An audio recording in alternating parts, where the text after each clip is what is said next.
In tonight's Spotlight, TSA workers are now facing their first missed paycheck since the partial government shutdown over Homeland Security funding began. And with spring travel season getting underway, some industry leaders are warning of staffing shortages and travel disruption. So joining us now is Cameron Cochems. He represents thousands of TSA employees as the Idaho Vice President of the American Federation of Government Employees. Thank you for joining us. So first question for you, Cameron.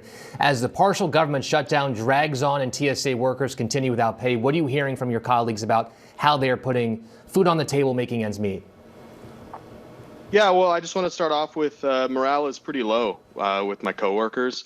You know, people are struggling because they're worried about when their next paycheck's going to be. They know during the last shutdown that we were kind of forefront to everything, but now there's so many more different things going on in the world that people don't know when it's going to be. You know, so people are having to, drive Uber after work, so they'll work a 10-hour shift and then drive Uber for 4 or 5 hours and then go home and be tired and go to sleep and then come in the next day and be just as tired and then continue this cycle, which just makes us harder and harder to do our jobs efficiently.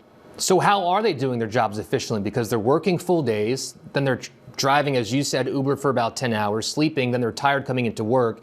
How is that affecting everything? I mean, as of right now, it depends on the airport. You know, my airport in Boise, what we've been doing is the union, we've been getting food donations from across the valley that I live in, from nonprofits and stuff like that, bringing them in so then people can actually not worry about how they're going to feed their families. But, it's getting harder. I know there's call-offs that are going up around the nation, and that'll probably just continue to happen because people have lives. So if these call-outs continue as the shutdown persists, how does that affect spring break travel, which is coming up? How that would affect it was longer lines probably, but I don't want you to think about longer lines as 1 extra minute before you get on your plane. That extra minute is probably a couple people who have to call out because they don't have daycare. They don't have ways to feed their family. They can't pay their rent. So it might be a mild inconvenience for travelers, but for us, it's personal. We're seeing lawmakers blame each other for the shutdown. What do you want to tell them about how you are feeling and how your fellow TSA workers are feeling? Yeah, I think, how I'm personally feeling is I just don't understand how we can afford to have foreign wars and everything like that right now when we can't even afford to pay our own federal employees.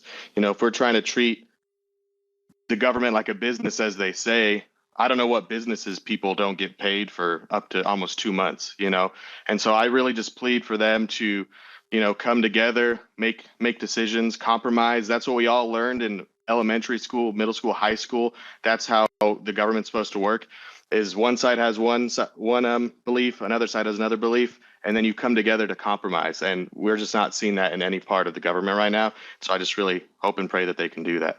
Cameron Cochems, thank you for speaking with us on this Friday. We really appreciate it. Thank you. Have a good one.